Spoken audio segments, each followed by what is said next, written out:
All right, so I have Charlie out now with our distraction dog, Simba.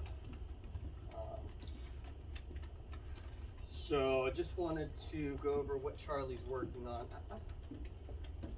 So we are working on confidence building, which is, I think, going well. He's getting a lot more confident. I think that goes into play with the next one, which is socialization with dogs, because he's been with pretty much every dog here, and he is really good with dogs. He's not too much of a puppy where he's overbearing and jumping on them. And it was cool seeing him grow, because when he first got with dogs, he was like, whoa, what do I do? But now he's like, likes to play, likes to jump, which is really good. And then also we're working on holding commands and doing them without treats. So part of that is why we're using this transitional leash, so that if you guys decide to use it at home, you're gonna get a lot more response from him, right? Because the pressure is a lot more uncomfortable than that from a flat collar or a slip lead, or especially a harness. So this is gonna help a lot with pulling. He doesn't pull too much, but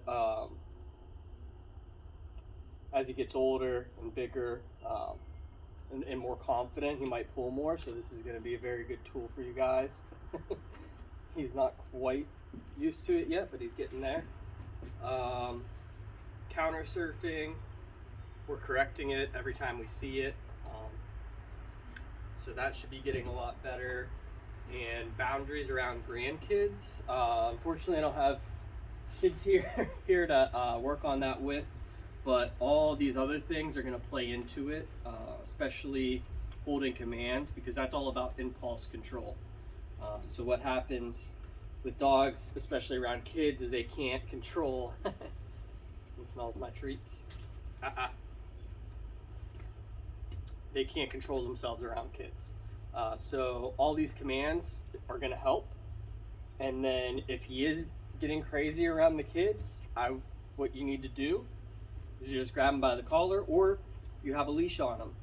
And every time he's getting a little too crazy, take him off to the side.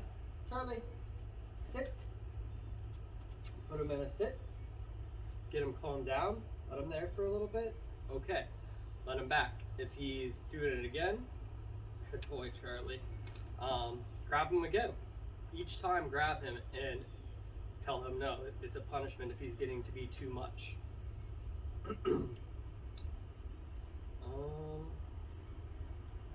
So we'll just work on his commands a little bit. He's doing really good. Charlie. He's very engaged, always looking up at me, which is really what you want from a dog. Charlie, sit. Sit. Charlie, sit. Good. Sometimes they still need the hand signal in there, but we'll work on getting him to do it with just verbal too. Charlie, down. Down. Good. So with either sit or down, if he's not listening, for sit, we're giving a little bit of pressure upwards, which pulls his head back and gets his butt down. And then for down, you would just give a little bit of pressure downwards.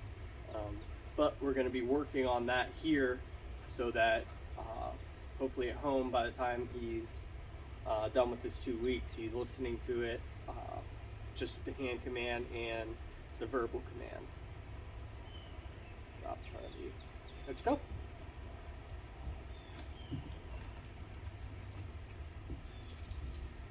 Good. Let's go.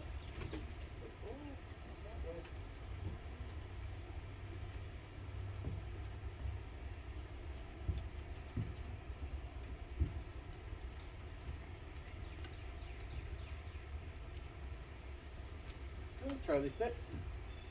Good sit, buddy. Good sit.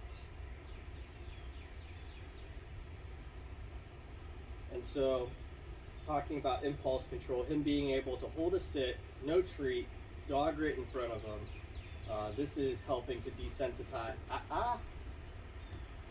Sit. Good. helping to desensitize his impulse control. And if you want to keep continuing to work on it, we'll keep working on different distractions. Oh, sit. And if he does get up out of it, we're just giving him a little bit more pressure. Good. Get him back into it. So we had a person distraction now. Good boy, Charlie. Boy. Okay, let's go. Good.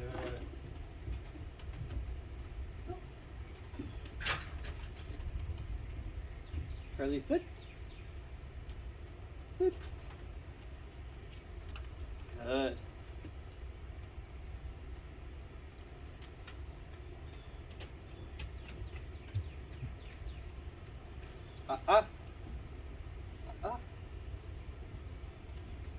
Good.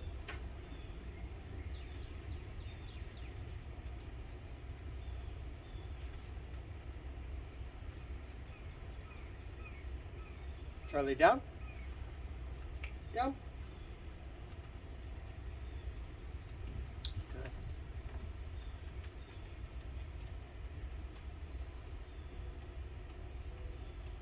Good, so just like this, we'll keep working on him holding these commands through different distractions, whether it's a dog walking around, person coming through, squirrels, cats around here, and all that will help with his impulse control, for having boundaries around the grandkids, having more confidence, and just having really good obedience. So we'll cut the video there for today, and we'll see you again on the next one next week.